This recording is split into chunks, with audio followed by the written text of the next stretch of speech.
Well, it is Wednesday, according to I don't know, somewhere it's Wednesday. I know for us it's Tuesday, but I have got Scott Walter here because we like to talk about, well, robots mostly, but some rocketry, some version 12, all those kind of things. Scott, how you doing? Good, Randy. How you doing? Well, I am doing so. It's Tuesday morning, and if you remember Tuesday morning, because this is actually Wednesday, It's actually Tuesday afternoon where I am. there was some wild and crazy things going on in the stock market on Tuesday. Some crazy, ridiculous numbers coming out of Tesla on Tuesday. So I've been having a lot of fun, trying to make sense of it. Apparently, And yeah, and regarding those numbers, the Oracle of Oregon was probably the closest on the production numbers again. yes, he was. Yes, he Yeah, absolutely. Yes, yeah. Brian's always white. Brian's always white, but the other Brian is always Wong. So that's I have Yeah, both so you have to somehow you have to get White and Wong on here. Yeah, at the same time. We've never had them together. yeah, But that would be great. Yeah, and you should definitely call it. And you could have Herbert on there, and you have White Herbert Wong and Hawk. Ong. White Wong, yeah, whatever that means. Anyway, so we have you've been driving around. We you specialize, of course, on my channel on all things robotic. And so four-wheel robots count. So talk to me about your experiences so far with version 12.3.3. 3.3, yeah. Now, of course, yesterday, because it's April 2nd right now. Yesterday was April 1st. And you had to be very careful about every single post that went out. And there were some posts about that because I had been waiting for the .3 release. I had 12.3, but everyone else was getting the other one, which was saying, oh, that's even better. It fixes a lot of these issues. And I'm sitting there waiting and waiting. And I see Key 10 has something out there to say, all I have to do is go to the software tab and then do that. And we'll just start downloading. Like, I'm not sure I'm going to fall for that. It's April 1st. And then Dr. Jack reposted, says, yeah, it worked for me too. Like, okay, I wonder, are they conspiring? And is that the whole idea for me to go down and do the same thing? And I went down there and I was shocked that, yeah, I went that and it just started updating. Wow. Because I was on the wrong branch. I mean, I was on like a 2023 branch, and it sounded like everyone that was on a 2024 branch was getting it. That's why John was getting it and others. Usually I get it way before John does. And so it came down. So the result is like, basically I have my Hawaiian shirt on here in honor of being in your show, but I also had to wear this shirt here. There you go. Beta. And it's now deprecated. It's no longer beta because you've now gone from FSD beta to FSD supervised. And so I just put out my normal kind of like stupid little post. Sometimes you put out the post, you think a lot about it and you got to put some graphics in there. And I put this thing out and it says, it's going to get like 100 views and no one's going to look at it. And right now it's like getting lots of views and lots of comments, and basically I said, I get a long awaited promotion today. I am no longer a lowly beta tester. I am now a supervisor. Yeah. And I was like, oh, congratulations. And what's funny is half the people thought I actually got a promotion and the others understood the joke. Because I didn't mention FSD in there or anything else. And it's like, wow, it's going really pretty well. So basically, this is the last time John's going to have to come up with a new shirt. And the irony is the very first drive I did today is that one of my kids had to get the license updated. Oh. And it drove us to the DMV. Oh, to the DMV. Without any intervention. And I had to take a picture from the parking lot. It's like, here it is. The most ironic outcome is the funniest, right? It's the most entertaining. And there's a picture, from the Tesla of driver license. Did they have to do a driver's test? I mean, no, it was just, because expiration. So it was pretty easy to be able to do that, but it's just kind of funny. It's like, and you begin to think about it. I mean, you realize, yeah, in a sense, just like the shirt, as drivers, we're starting to get deprecated. Yeah. That we won't really be needed that much anymore. And it was very smooth. I mean, I was impressed. I had to hit a construction site on the way, and it's like, okay, I'm sitting there, and as I'm slowly going through the construction site, one of the workers decides to come across and just came right to a stop, just waited, just like the way it was supposed to, went on. And I'm like, wow, that's really performing quite well. So it's doing a lot of things quite well. In the 12.3 release, the concern was it was a bit slow sometimes. almost too slow. This time now right. it's a little bit better. And sometimes it'll push the speed limit like everyone else. It's driving like what is kind of the reasonable driver Right. mode as far as the speed limit, because a lot of people, they don't really look at the speed limit. They look at what feels reasonable and right for the conditions. Sure. Sometimes it's 5 to 10 miles over. Sure. And it's not like just one person who's a speed demon. It's like the majority of people are doing that. It's like if 80% are doing that, technically that's what the speed limit is supposed to be on that road. If that's what 80% of the drivers are comfortable enough to drive at that speed. So, I mean, this is like a little tip is it happened in near me in my neighborhood, is that where it used to be a dirt road, and the subdivision went in and they paved it, and it was still a dirt road on the other side. And the speed limit there was 35, because technically it should be 35, because on the north side there were still driveways coming onto the road. So based on the zoning and the traffic code, if there are driveways coming on to a road that can't exceed 35 miles an hour. Gotcha.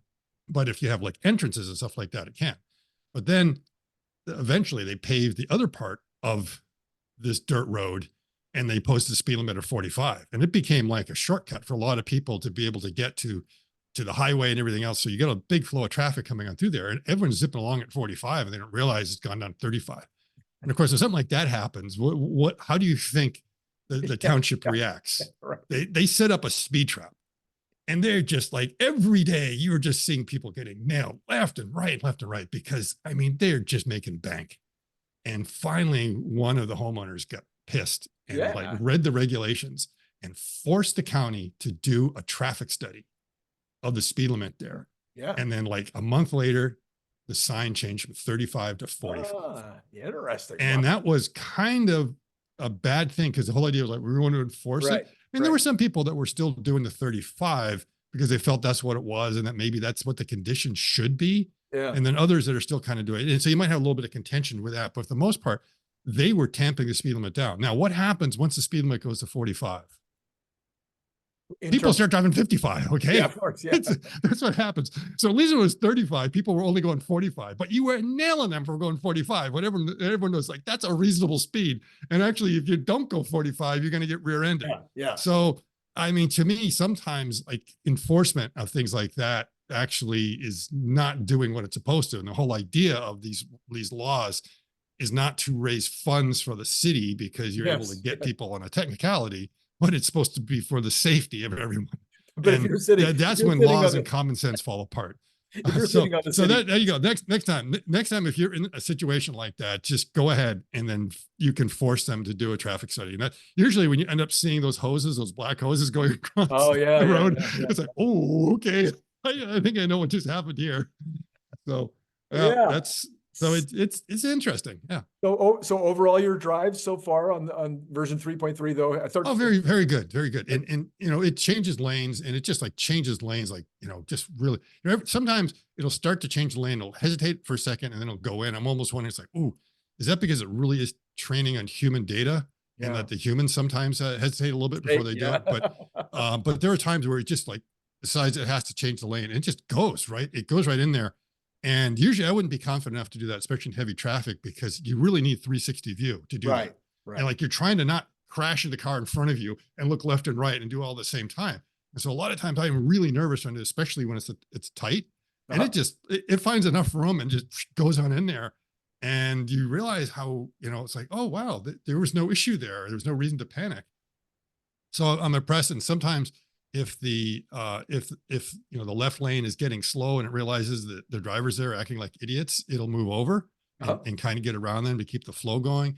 It's doing a lot better at really reading the mood of the traffic and again the speed, because a lot of times when I was like following the letter of the law on the speed limits, you know, it was like I come off this bridge and the speed limit's still 35.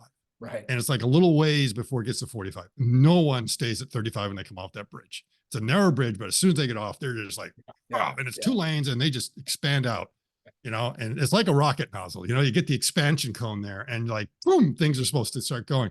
And you go almost another half mile before you get the speed limit to go up.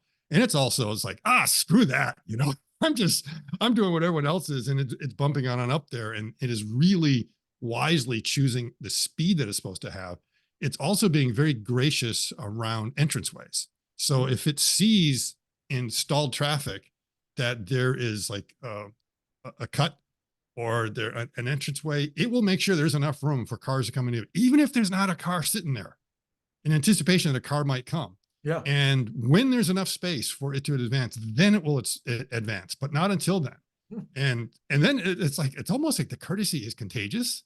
Yeah. Because then as soon as we get that little room to go in, I notice the car behind me will then also do the same thing because they get the hint of what I'm doing. And then the car to the right is like, wow, it's like, how about that? You know, so, which is good to see that kind of behavior. And it's like a week ago, I mean, there was one of these that were stalled, and there was like, I think it was like a big Ram pickup that wanted to come out. And like, you know, I could have gone in and blocked them, but you know, it's just like, it actually let the room and let the guy come out. You know, he gave me the thumbs up. I'm like, all right, good. This guy's not going to roll a call on me because, you know, he realizes that not all Tesla drivers are jerks. You know, that was like my biggest concern with FSD is that sometimes it wouldn't, you know, it would do stupid things like that. Sure. It seems to be a little bit better around puddles. I haven't tested around like puddles and pedestrians. That's like something that was always a concern of mine. That if I'm heading toward a puddle and I see a pedestrian, I'm like, don't stop. I just don't want to spray the guy. But I've heard reports that it's actually doing much better at making sure it doesn't hit the puddle and also hit a pedestrian. Another edge case. These are like little things. And the other thing that's done much better is that a lot of times if there's a car in front of you that's taking a right turn, and sometimes when people are taking the right turn, they'll get like really kind of cautious. Yeah. And version 11 would kind of overcompensate for that. And it would like, oh, the car's stopping in the middle of the road, and just like kind of slam and like that. And it's like, just steer around him or like slowly feather off or do something like that. And so a lot of times that was like the problem with version 11 is it wasn't reading those trajectories very well. Now it's like not bothered by it. I mean, I've had cars cut in front of me, and sometimes I almost wonder, did it even see that car? I mean, it's like there was enough room to do it, but it's just like, yeah, you know, I could see the car still going and it's all right. And it just decides to move ahead.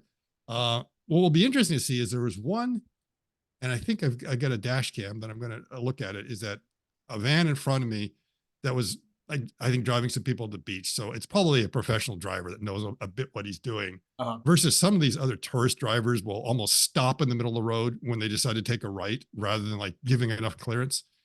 He was pulling into a beach parking lot and there was a cyclist coming the other way. And I was like wondering, it's like, whoa, that cyclist coming, is he going to kind of partially stop? Because he's a long vehicle that he could still be partially poking out on the road. And what's my car going to do? So while I'm sitting there just kind of watching it, and it, you know, it went through because it guessed right, I guess, that there was enough room and that the cyclist was going to get by and that the van wasn't going to stop. But my instinct was I was going to slow down because I thought that guy was not, he was going to stop short, I thought, for sure, and go through. And that's what I kind of called the three body problem. Yeah. Is that, you know, it's like, you know where you're going, you know where the car in front of you doing, and you kind of playing that game. But a lot of times you have to get your head in the headspace of the guy in front of you. Sure. What is that person seeing? What does that do? Was that person likely to do based on what they're also seeing? Right. And so the cyclist was not going to bother me directly, but indirectly, yeah, because he was potentially going to stop this other guy from being able to complete his turn. And, you know, whether it gets, and I imagine eventually it will get that clever, because that's the way you're supposed to drive. You're almost supposed to drive 3 cars ahead. Sure. You want to see what they're all doing, you know, read their brake lights before you read the one in front, you know, all those little things if you can. Yeah. And that's what I'm waiting to see, how clever it gets. So last week I was scrolling down X and I all of a sudden saw this. In fact, I think you and I might have talked about it last week. There was a new job opportunity at the robotics at Optimus in the robot department. I think we talked about it last week, and then I saw that you applied for the position. Yeah. So I'm going to go ahead and bring that up once I'm clever enough to figure out how to get Zoom to share. Oh, there we go. I think we can start sharing right now. And that's actually the test they're going to give you. Yeah, exactly. So yeah, I didn't get the job then. Okay. So there we go. So we go ahead and I want to share. Yeah, I want to share the screen. I'm making sure I'm sharing the screen and not. Okay. So here we go. Yeah. Hey, you passed the test. I passed the test. So, dear Tesla Optimus, I hereby submit my application for the role of Tesla Bot Technical Writer with my completed draft of the Optimus User's Manual. Okay, the Getting Started section. Turn on, ask away. Then we have the FAQs. Don't worry, it's got this. Troubleshooting. Don't worry, it's got this. Charging. It knows what to do. Maintenance, see above. So that's my tongue-in-cheek kind of, Sure. when I heard about the technical writer in the user manual, I'm trying to imagine, it's like, what actually would you have to put in the user manual? Yeah. And it wasn't quite clear to me what that would be. Yeah. And yeah, because you and I talked, I want to say it's a couple of months ago, we were having this conversation, and I think we were brainstorming on that very thing. And it was like, why wouldn't the robot be its own user manual? yeah, exactly. And of course that then led me to having to come up with my April Fool's post. Right. And over the weekend, Cern Basher was like, he was really working on his. It's like he does what the Basher always does, and then he just creates these really long posts.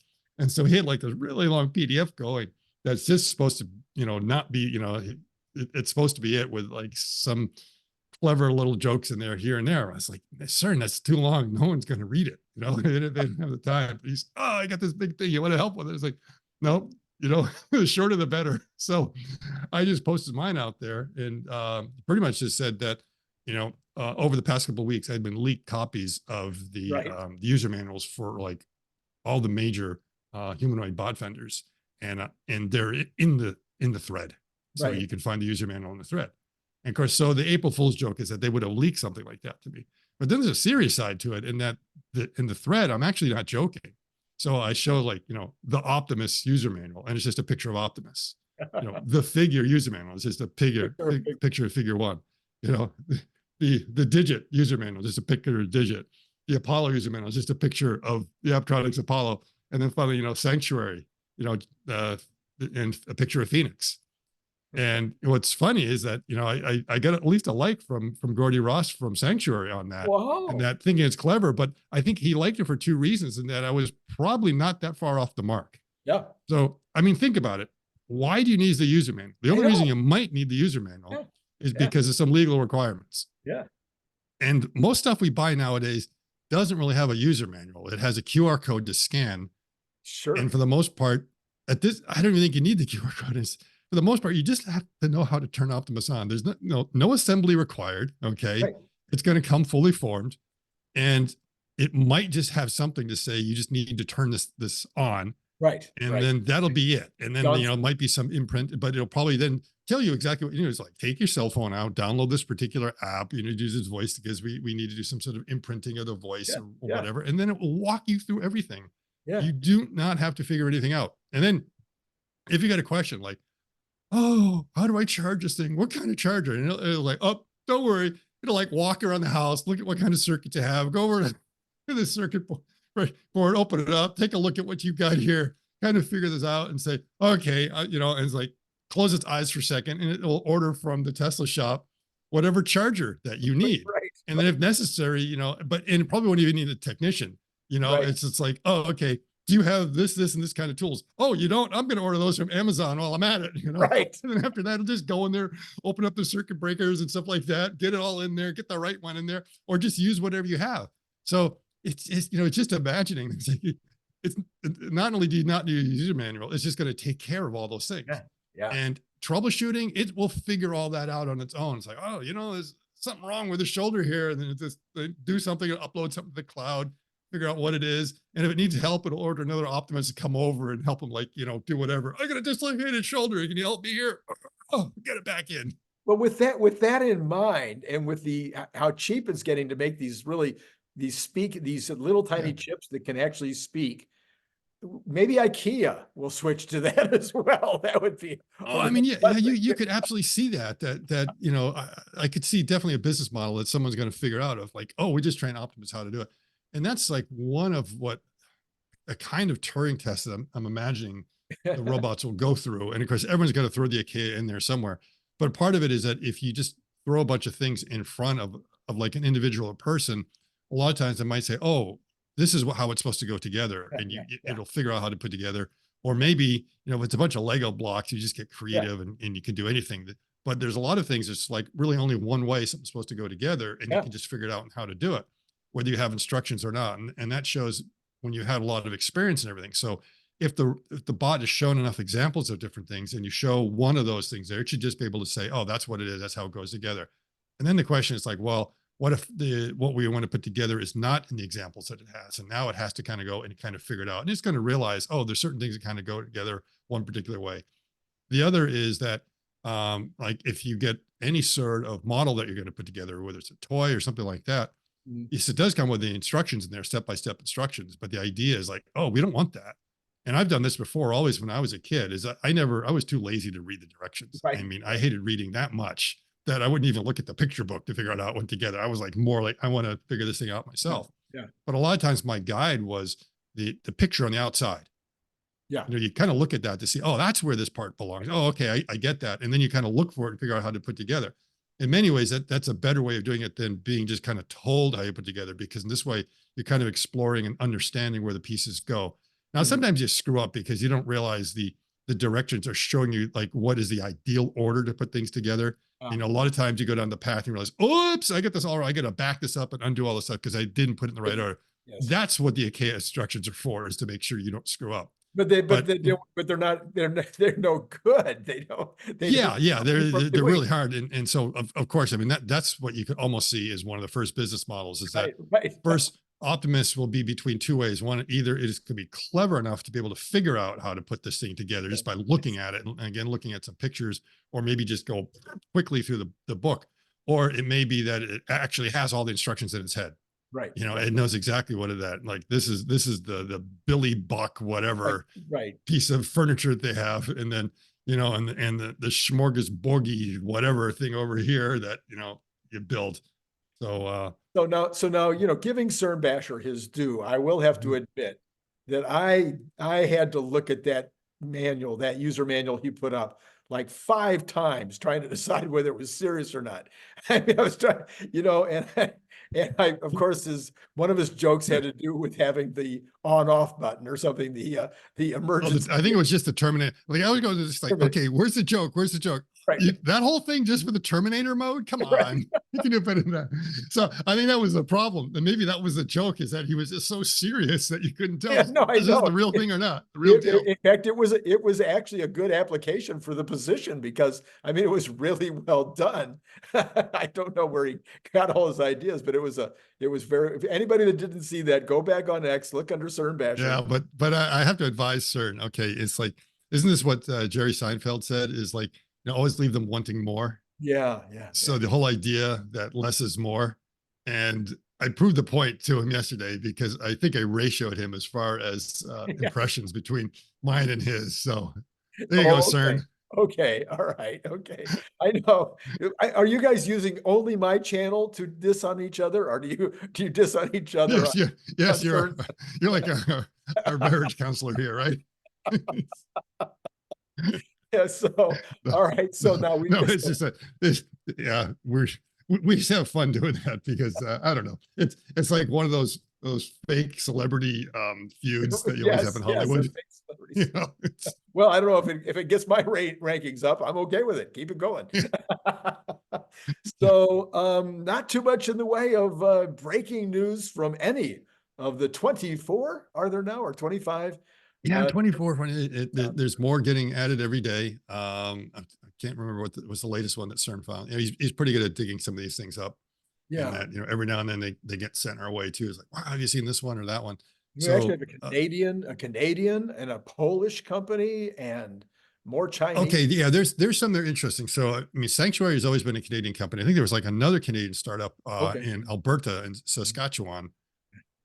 No, Alberta. No, it can't be in Alberta. Those are two different provinces. Alberta's not. Sorry, that's how bad my Canadian. I know there's 10 provinces. Okay. There's 10, really? I think. And then there's a couple of territories. And a couple of territories. A couple of territories. Yeah, that's right. That's how it'll bail out. It's like provinces and territories. But yeah, I think it's so yeah, it's like you don't necessarily have to, you could be anywhere. All you almost need is like some smarts and a 3D printer. And you can start to build these things, and just kind of the will to put it together.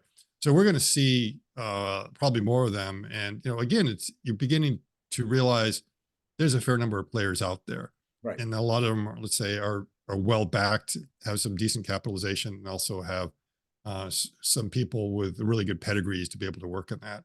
And then, of course, we know there's not that many in Europe. Yeah, I think there may be another one from Italy that was added recently. The Yeah, main player in Europe right now seems to be 1X out of Norway. They've been around the longest. They've got the most attention. I think there are some institutes that are doing research. I'd say outside of 1X, the only other one you're seeing is ETH and Zurich, but they're more of a research institute and putting together the Animal, which is their four-legged bot. Right. And that certainly has pushed the envelope as far as how you train walking kind of bots, and the way to train, the way to build it. And I think a lot of that research data has been leveraged with other people. But outside of that, I'm not really seeing that much, except there's one company in Poland that I really want to watch closely because they're looking a decade ahead. Yeah. And they really want to build a humanoid bot that is actuated closer to the way a human is.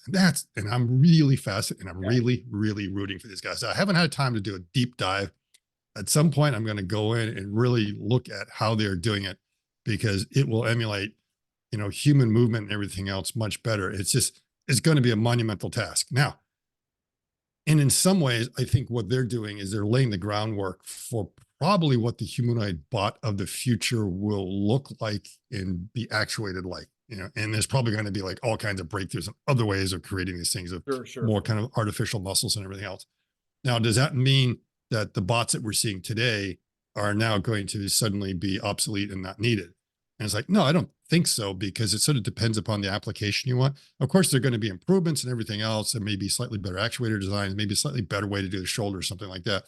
But the fundamental idea of them being really low cost, easy to put together will be fine, because why do we want to have a bot that costs $250,000 instead of one that costs $10,000 to do what is a very simple task? You don't need necessarily all these excess degrees of freedom and capabilities and appearances and everything else.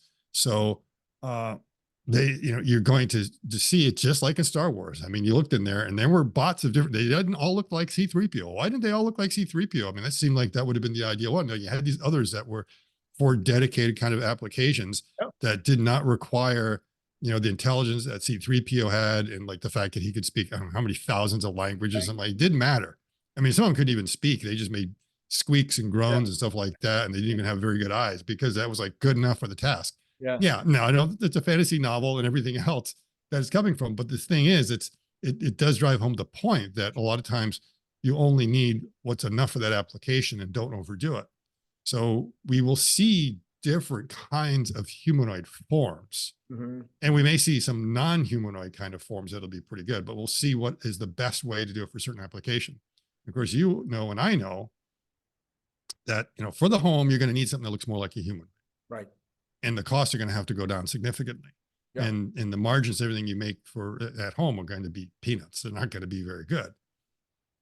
But the companies, I mean, they're willing to pay a lot, and they don't care how rough it is around the edges and whether it has good manners or anything like that. They just care, like, does it do the job like it's supposed to? And they're willing to pay $100,000 a year for that easily.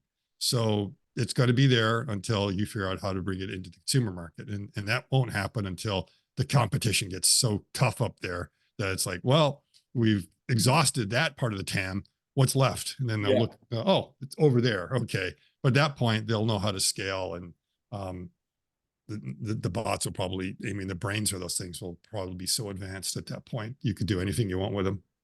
So scaling, I was looking around in my head trying to think about this question last week. In fact, I think it came up in some conversation I had last week, and that is that there's Fournier, who says that they do have a factory in China, and that they're working on upgrading that factory to be able to do more bots. I think they're looking at 1,000 in 2025 that they want to build. You got, I think that company is in Arizona that's been building that factory now for the last 9 months or so. Is it Arizona? Someplace in the United States that has they were one of the first ones to mention that they were building a factory. Are you thinking of Agility? I think it's Agility. That's in Oregon. The 10,000 bot one? Yeah, the 10,000 bot. So Yeah, they're that's an organ. so they're building a factory to make 10,000 bots a year. Yes. As far as I know, those are the only two that, do you know of anybody else that says they're working on an actual line, actually production, actually some kind of numbers that they're expecting to build anytime soon? Okay, no one that's really made those announcements. So right now, it seems that a couple of the Chinese bot manufacturers are able to scale a little bit. They've been able to produce a significant quantity that they can ship them out. So Fourier is being one and Unitree the other, because Unitree sent definitely quite a bit to different universities. I don't know if they're permanently there in the universities or if it was like doing a tour on the way to NVIDIA or something like that. Right. But my understanding is that they are selling them to researchers, and they have, I think, a limited number. They may already have like 100 or something like that are ready. The same thing with Fourier is that, they're on that order of at least being able to produce that many this year and scaling up the factory they have to be able to do bigger numbers. Agility has already announced, the factory that they're setting it up. It's not going to be 10,000 right away. There is going to be a ramp up there, but more than likely they'll also be producing hundreds this year. And certainly you've already seen that they have quite a lot of bots. I'm assuming, when you see one of them running around with number 22, they probably have at least 22 of them that made some other, I think they sold to customers in other different versions. And I've seen pictures a lot. I mean, there were 4 of them there in Atlanta for sure that were working the trade fair, as well as others. So they've sort of figured out how to scale it. Tesla, we don't know anything about their plans except when we look at the hiring. And when you look at the hiring, it just indicates they're getting ready to scale. They're putting together a line. They're just waiting to lock down the design. I think Jeff Lutz has brought up some really good reasons why they're not scaling yet.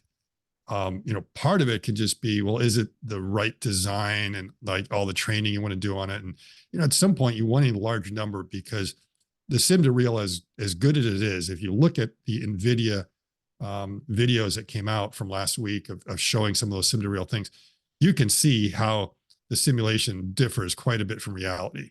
And there were 2 examples, one showing the agility bot going into the oven to grab something. And it was like literally standing on its knees, because remember, its knees are kind of backwards, and it's not really technically not its knees, it's actually its ankles, but let's just call it the knees because everyone's going to see it that way. So yeah, it was kind of standing on that, and its feet were up off the ground because that's what the physics was simulating. Yeah. And then there was like a weird case on the transition where it was kind of floating before it went down. I was like, wait a minute, don't you have gravity in that physics environment there? You should. And the acceleration should be a lot faster and different than the real one. And it's amazing that they were able to get kind of the one shot from it, probably because, Digit knows how to walk and stuff like that already. So it was more or less like, this is roughly the task we want you to do. And it's able to do it. So the simulation is never correct 100%, because all the variables you got to put in there, you got to get right. You get your motor torques right, your mass is right.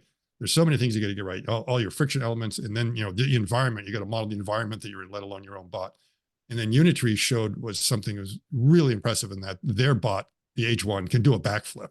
Yeah. This is not a hydraulically powered one. This is a backflip. And they did it with machine learning in the simulation environment, and then brought that over to the real bot. Now, what are the advantages to having your bots going out there and pushing them over and pushing them over and pushing them over? They learn how to stay on their feet when things don't go quite the way they want. So when they did the flip, their flip was like close to what the sim was doing, but it was off. It was off so much that they ended up kind of kicking out too soon, or they basically kind of under rotated. They didn't get enough rotation, and they came down, and it should have fallen over and stumbled, but instead it was able to do the recovery. And that's not something they had taught in the sim to real. That was just like what it just knows to do. So like if you and I are attempting to do any trick, if we fail to do that trick, we will know how to recover because we've recovered so many times before. And so that's where you see how these nets kind of know what to do. But the sim to real is missing a lot. And to really get a lot of these things down to, you'd see that you'd want to bulk up. You want to get more robots. So you need to make sure that the robots are the lockdown design that you want to have, just so that you understand what its capabilities are. And one of the things that Jeff is concerned with is that at this point, you don't know the durability and reliability of these things until you really go out there and start pushing the limits. You don't know, are we going to get 5 years out of these motors? Yes, they're designed for 5 years, but maybe it's just the way it's being used. We don't realize it burns out really quickly. And this is something that that Fourier experienced early on. they built something and they had like their motors were not the right torque, and like they burnt them out within like 30 hours. It was like really quick. And they were like, wow, okay, we need something different. And so they redesigned everything. So it's going to be coming along there. How do you do it? And then once you get that, you can start saying, okay, the design is locked. Now we can start building the lines for it. Doesn't mean they're not working on the lines already, because they expect you're going to be pretty close. But that final bit, you want to make sure that that's what it's going to be, so you don't have to redo a lot of that work. Yeah. And So Jeff, that's a long answer to what's kind of a yeah. simple question. Well, and Jeff also pointed out on the show last Wednesday night, I asked him point blank, I said, well, when you're hiring somebody, this technical writer, Jeff, when you've been involved in automotive plants or in these what do you call flip phones or our smartphone plants and these production planning, I mean, would you be hiring a technical writer a year ahead of when you're planning production? And he actually said yes. And and it was interesting for me because as a manufacturer, the things that I was making were far less complex. And our ramps were like, days rather than months or weeks or years. So, we would have hired a technical writer like the day before we planned a ship. Yeah. And it sort of depends. I talked to a couple of technical writers to find out, and every company is going to be a little bit different. Every Right. product is going to be different to find out.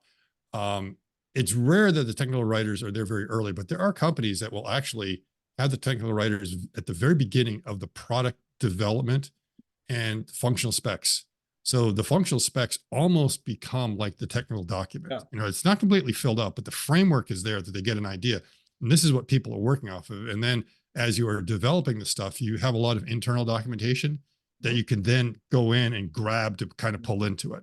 So Yeah. a lot of times you may want the technical writers there to be early to make sure that that can be done right. Now, if you get them too late, and we had an experience with our company, we've been working on this really big release and we were working on it. It was like, it was just getting delayed because of other technical reasons, stuff like that. And in the end, we were ready to release and it got held up for like over a month because the documentation wasn't ready. Oh, yeah. It's because, yeah, we had kind of hadn't gotten this like, oh, well, it's not there. And there was like, because there was like so many major changes that were going on that the technical writers trying to do it were just kind of trying to catch up with everything that was gone there. So that can happen, is that a product launch can be delayed because you don't have that most important thing, which is the development of that. But having talked to it, it's like, well, do you ever do it right at the end? Most of them are like, yeah, you don't do it right at the end, but you will do it maybe towards the middle, or if you want to say the start of the end. Yeah. When you get in that area. So what I'd say is like, you're definitely past the halfway point. It might be even past the 2/3 point. And now you're getting there ready to do it. And again, the question is like, well, how hard can this be? And it's like, okay, there's going to be like user manuals, which I jokingly almost think is just going to be Optimus. And who knows, maybe that's what you're almost working on. It may not be a PDF. It may be, we've got to develop the stuff for Optimus to be able to regurgitate or say what's going on. Yes. So we need to make sure that, and yeah, in the early days, there will be these technical documents for service manuals and all that stuff. And probably some that you just need for legal reasons, Right. and just other technical reasons that will be there. But yeah, you want to make sure that's not what's going to hold you up. And at the same time, communication within a corporation is extremely important. And the only way to make sure people understand the basic facts is that it's going to be written down somewhere. It's some form of documentation. So they've got documentation up the wazoo already there, that they just need internally. It's just that how much of that is something that you want to be exposed to the public. Yeah, and they're also talking, it also mentioned in the description, the job description, that they would be working with the customer service people. And I'm assuming by that, these will be the customer reps that go out with the bot when it's first shipped. Yeah. And looking at that, it's like, it's very different that I'm pretty sure in the beginning, they were all, the whole project right from the beginning looked like it was really meant to help them in production. Yeah. Kind of the way it was pitched, even though Elon, would pontificate. It's like, what does an economy mean when you have like all these bots? But it would seem like, oh, that's way out there.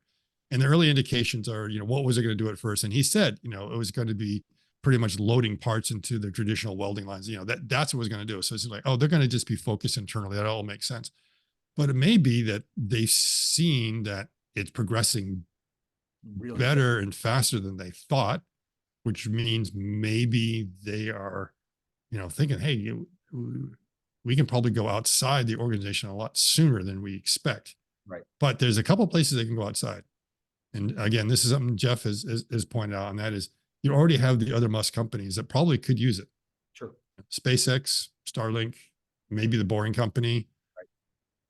Right. Those are all possibilities there. And then you have all the tier suppliers to Right. Tesla, where you could be deploying it to them. So that's what it could mean to, service reps and everything else. And then eventually, maybe even to their competitors, their competitors might realize the only way we can compete with Tesla is we have to use a Tesla bot. And they just, it's like, well, we were giving them ZEV credits, may as well do this, but this will actually be to our benefit. And did we talk last week about the potential cost of the bot? Yeah, we did, but I wanted to talk one last thing is, as a marketer, as I look at it, I would want these to be being tested in some of the most likely use cases that are completely outside of what I do at any of my tier 1s or tier 2s, or, something, again, like the hamburger flipper example. I mean, I think a lot of people think of the hamburger flipper as just such a great example. Another one that everybody always brings up is nursing homes, in particular, lifting grandma, from the bed. Yeah, that I think will be later. And the reason why I think it later is that when Herbert and I spoke with Zen Cow from Fourier comes from the healthcare, right. Everything else. And he sees that as being like one of the most challenging ones because of, a lot of the regulations and everything that are in there, and the fact that, at first do no harm. Yeah. So he's like, look, if the bot drops a box in the warehouse, it's not a big deal.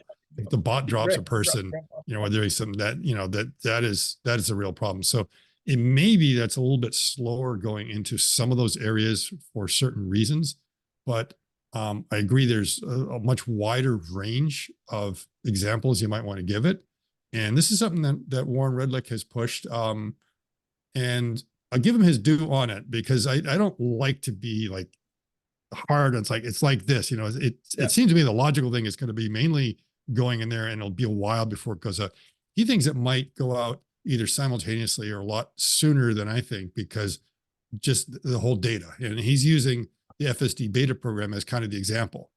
He's like, why not do something like that where there's going to be, no shortage of people that will pay $100,000 to bring that Optimus home, even though it's not ready to do anything, and just have it follow them around and do everything and learn from it.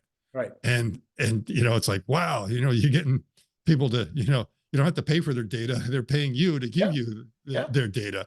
Why not do something like that?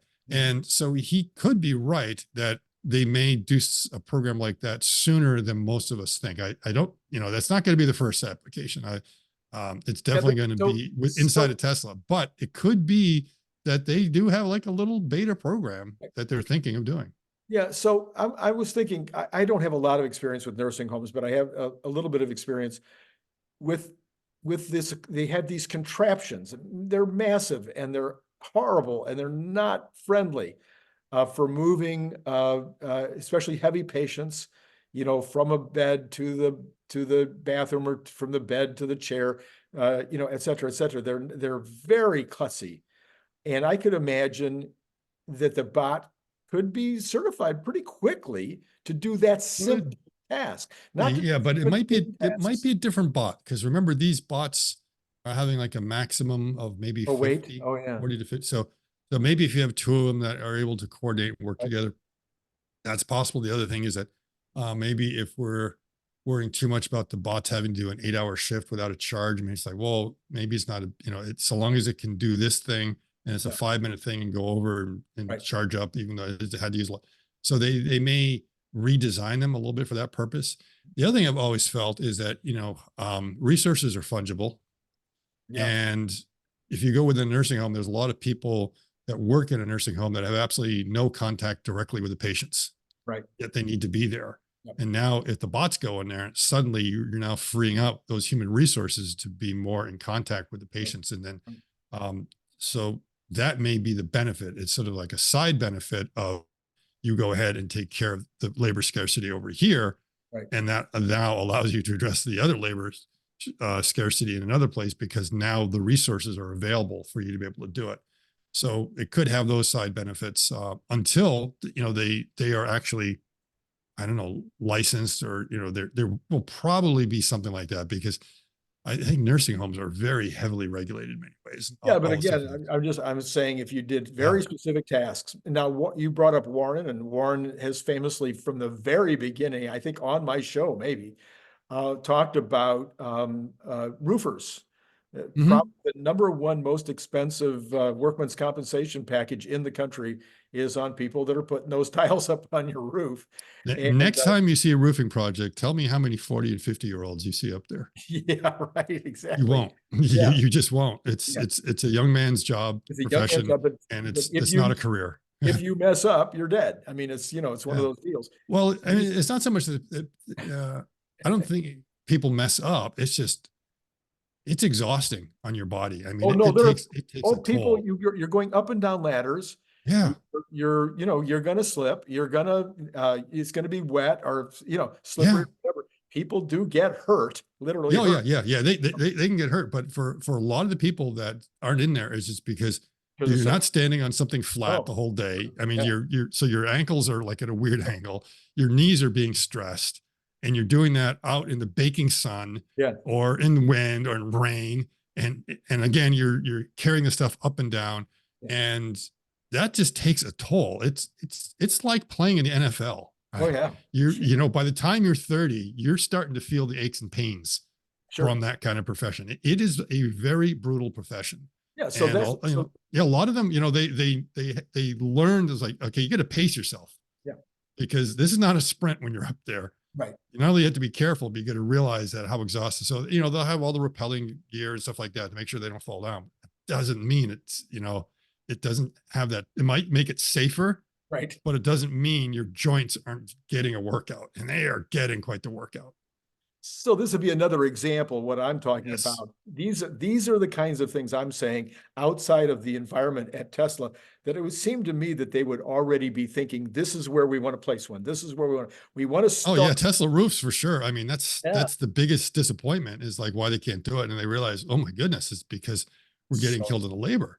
Yeah. It's very hard to go up there. And yeah, and at first, insurance costs to go along with it, because you've got to have the workman's comp and everything. Right. And the question of the crews, it's hard to find the crews. And once you get a crew, say injuries are going to happen. People are just going to burn out. Yep. It's a job, not a career.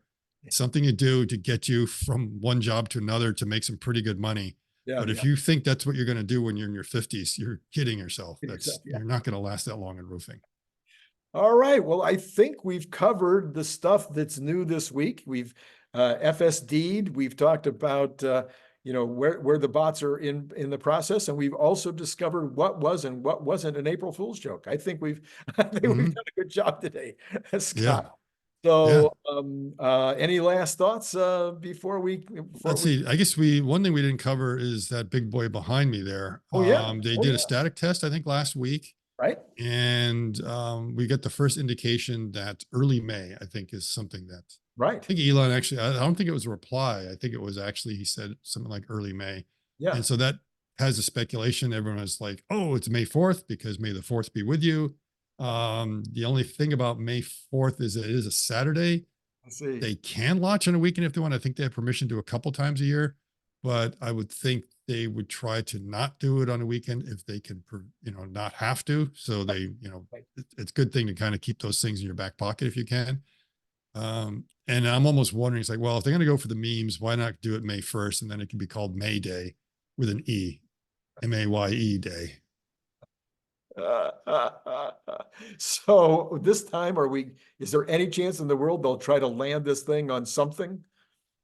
Oh, I think Elon said what they want to do is see how far they can make it through a reentry. So they're not going to land on anything. The booster will still come down and attempt to do a soft landing somewhere in the ocean, the Gulf. And so hopefully they've got that down to figure out whatever it was that caused it to rud at the last second, just before it came down. Right. And then hopefully whatever they were able to do, if they found out whatever the issues were in the first one. So I don't know if they plan on repeating all those things. Like maybe they got enough data that they say, well, we don't have to do the propellant transfer on this particular one, because, maybe that just kind of caused a cascade of other issues that say, okay, we don't need that. The payload bay door, I don't know if they've got a new design for that where they want to test that again.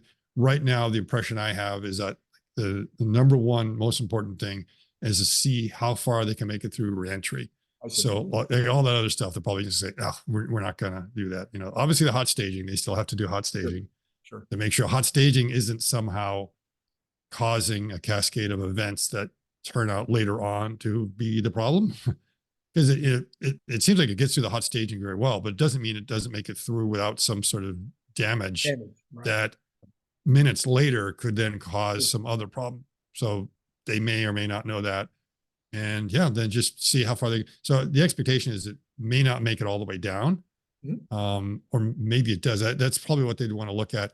I'm wondering if Elon is saying about that, whether he's concerned that the tiles just won't be able to handle the heater reentry, or whether, just how the control system is working. Because I would think they have enough faith in the tiles to be able to do their job. What they may not have enough faith in is the tiles to stay on. Right. So that's something that maybe they're still not 100% sure about. I hope they've learned something and figured out a different attachment method. But the most critical parts could be on the flaps, because those are the hardest to get those tiles in there, because the moving joints it's really hard to protect those.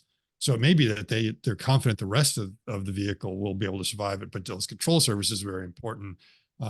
They may be looking at that to get an idea of what could work or not work there, or is it working? Because it's a challenge. Whenever you have a moving joint and you've got to protect it and put it in there. So would you anticipate that the 6 or 7 flights or 8 flights that they plan for 2024 will all be disposable, so to speak? In other words, that this year will be 100% about testing? Yeah, probably. And eventually we'll get some real orbits in there. Technically it's not going into orbit, though. Everyone will tell you it's achieved all the parameters there to say that they can. And that the only question is whether they can return that.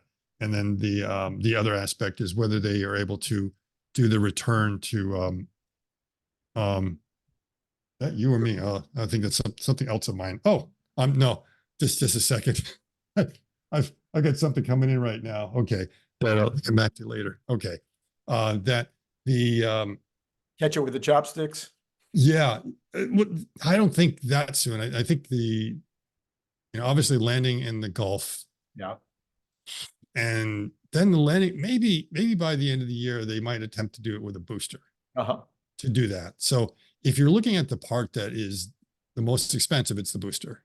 Okay. And so it makes sense to at least see if we can make that thing reusable, try to catch it a few times and actually reuse it.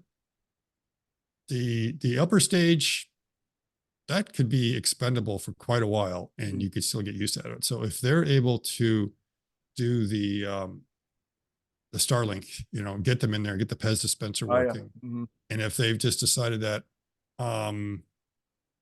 maybe they want to kind of go up there and use it in an expendable just to get some data as far as, reentry and everything else. The other thing they could do is to say, okay, we haven't mastered this yet. We don't know how to get the heat tiling to work. Let's just forget about it. Let's just pull the heat tiling off and actually pull the flaps off. We don't need them. Wow. Yeah. Because it's just going into orbit and then we're just going to deorbit the thing. And if we throw those things off, then we can put slightly more payload in there and deliver it. And so at that point, you get some economic benefit.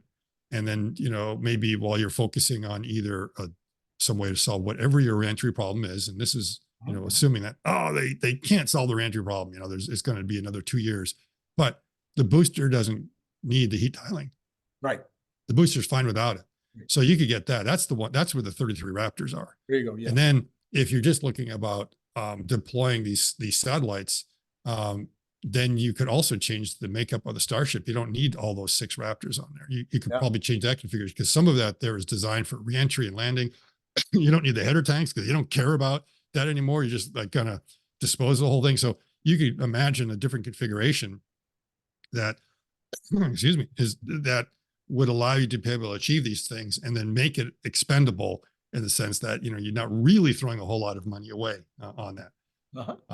But obviously they would like to make it fully expendable because in some ways it's a bit crazy, the design. If you wouldn't make the upper stage the way that is if the idea was to make it expendable. Right.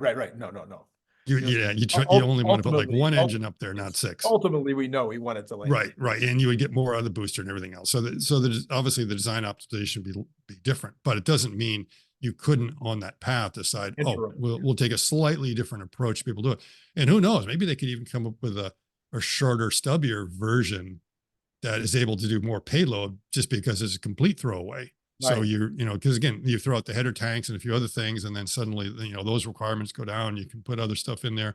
Those flaps go off.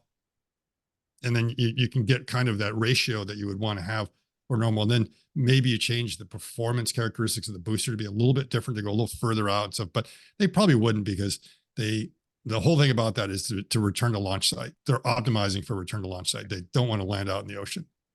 So the Falcons, they're optimizing for landing in the ocean. So they have a specific profile for being able to do that. Mm-hmm. And when they come back, they lose a lot with those burns, the burn backs. So the idea with this booster is to stay more vertical and less horizontal. Let the StarShip do the horizontal bit and get yourself up, so there's less of this horizontal velocity that you now have to kill and bring back.